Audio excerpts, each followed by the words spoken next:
Ready? Le jour où le grand chêne est tombé. Stop it, honey. Par Gauthier David et Marie Caudry. Ok, stop. C'est... Yes.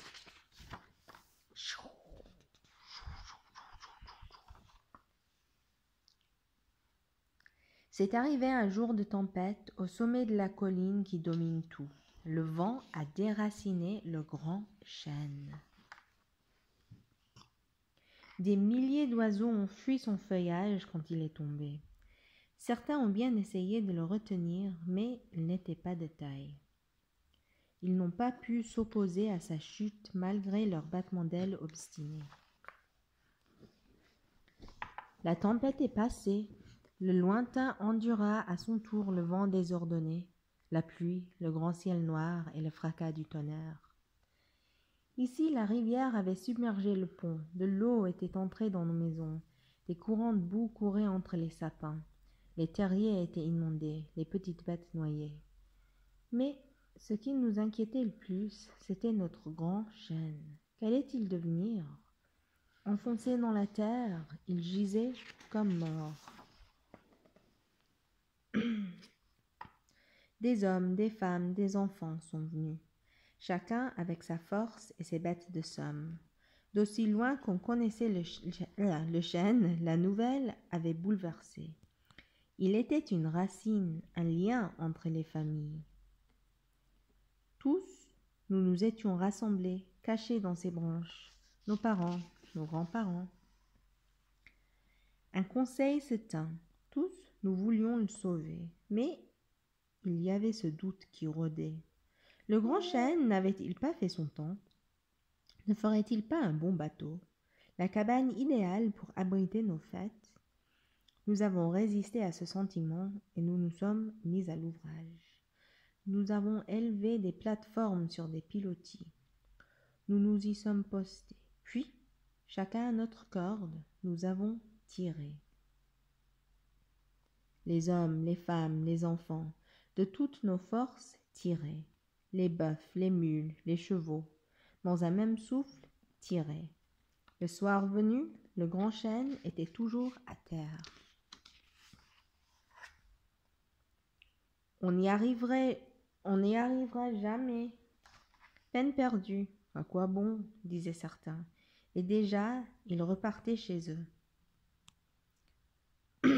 Ce soir-là, gênés par la brûlure des ampoules qui couvraient nos mains, nous avons eu du mal à trouver le sommeil. Notre optimisme était affaibli, notre courage en péril. Mais dans nos rêves, nous relevions notre grand chêne. Dans la nuit, de toutes les forêts, de tous les taillis, par les vallées, les crêtes, ombres cheminant dans le clair de lune, les animaux sauvages sont venus. Le grand chêne était aussi un des leurs. Tous, ils s'étaient gratté le dos à son écorce, s'étaient nourris de ses glands, s'étaient couchés à son pied pour écouter les histoires de l'écureuil centenaire qui vivait dans ses hautes branches. Ils ont repris dans leur gueule les cordes là où nous les avions laissées, et à leur tour, ils ont tiré. Les loups, les lynx, les blaireaux, les sangliers, de toute leur force, tiré. Les putois, les chevreuils, le renard, d'un même élan, tiré.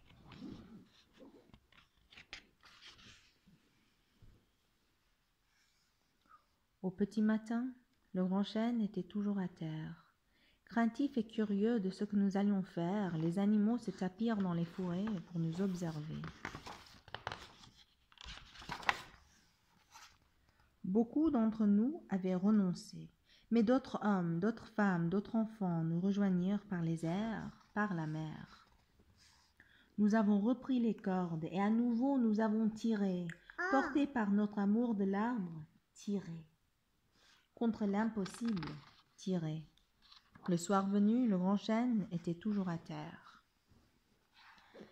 Près de la rivière, nous avions dressé des tentes. Autour d'un grand feu, nous nous sommes racontés des histoires de forêts anciennes et d'arbres millénaires. Quand la plus vieille femme parla, nous fîmes silence. Elle raconta l'histoire des géants de pierre. Elle raconta comment ils bâtirent le monde et comment, une fois leur grande œuvre accomplie, ils devinrent une part de ce monde. Les petits cailloux dispersés autour de nous, ces rochers ici et là, étaient des bouts des géants, des orteils, des ongles, des épaules. See a rabbit? Rabbit.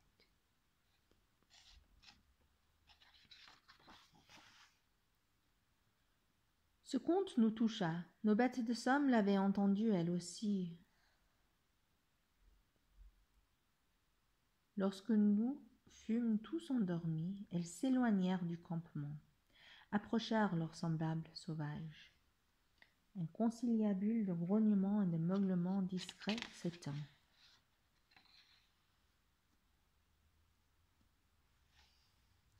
Au petit matin, les animaux nous entouraient. Nous n'avons pas eu le temps d'avoir peur.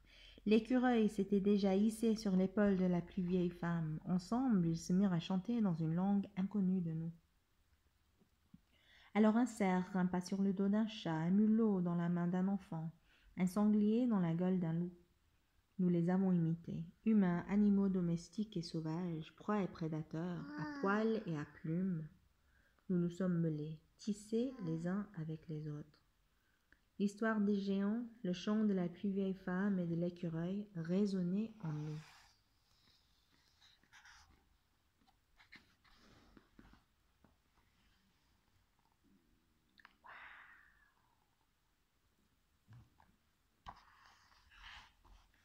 Cool. Yes.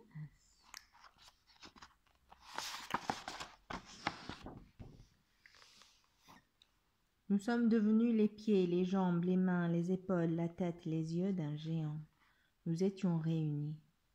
Nous avons pris place près de l'arbre. D'un geste tendre, nous avons tiré. D'une main sûre, tiré. Et sans peine, nous avons relevé notre grand chêne. Puis nous avons dansé, nous avons piétiné la terre autour de lui, nous l'avons tassé pour que notre arbre reprenne racine. Peu à peu, les oiseaux se sont détachés de nous, ils ont retrouvé leurs branches. Notre étreinte s'est relâchée. Nous nous sommes dénoués. Et notre joie, que l'épreuve avait contrariée, notre joie rejaillit dans les rires et les poignées de main, les coups affectueux de pattes et de museaux. Au rythme de nos pas, le cœur en fête, nous avons retrouvé notre grand chêne, debout. Nous ne remarquâmes pas les départs de nos alliés sauvages, loups, lièvres, cerfs, retournant à leur vie secrète. Dans la terre, l'empreinte du chêne dessinait des chemins.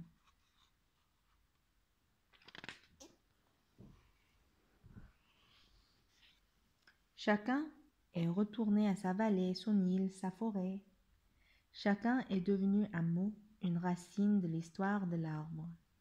Une histoire que chacun raconte à présent à sa façon.